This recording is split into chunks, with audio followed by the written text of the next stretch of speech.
À cette époque, les elfes achevèrent les travaux qui firent plus tard leur célébrité. Quand Fëanor eut donné toute sa mesure, il fut saisi d'une pensée nouvelle, à moins que ne l'ait effleuré l'ombre d'un pressentiment sur la catastrophe qui s'annonçait.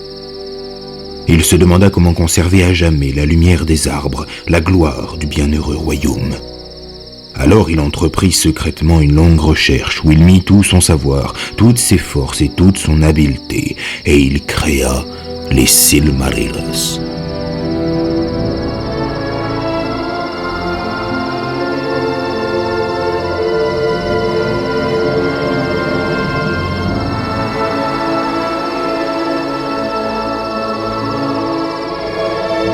Ils avaient l'apparence de 3 énormes joyaux, mais nul ne saura jusqu'à la fin des temps quand reviendra Fëanor, lui qui périt avant la venue du soleil et demeure maintenant dans les cavernes de l'attente sans jamais revoir ses frères. Nul, avant que le soleil ne meure et que la lune ne disparaisse, ne saura quelle est leur substance. Ils avaient l'apparence du cristal, mais étaient plus durs que le diamant, et nulle force du royaume d'Arda ne pouvait les briser, ni même les ternir. Ce cristal était aux Silmarils, ce que le corps est aux enfants d'Ilúvatar, l'enveloppe d'une flamme intérieure contenue dans le cristal, part de sa substance, sa vie même. Fëanor donna à cette flamme les lumières confondues des 2 arbres de Valinor, et elle brûle encore en eux, bien que les arbres soient éteints et disparus depuis longtemps.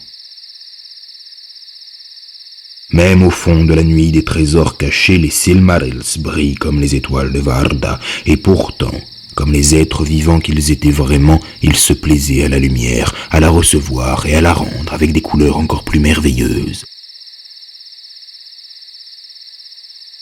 Tous les habitants du pays d'Aman furent émerveillés par l'œuvre de Fëanor, et Varda consacra les Silmarils, de sorte qu'à l'avenir ni la chair d'un mortel, ni une main impure, ni rien de malfaisant ne pourrait les toucher sans se flétrir et se consumer.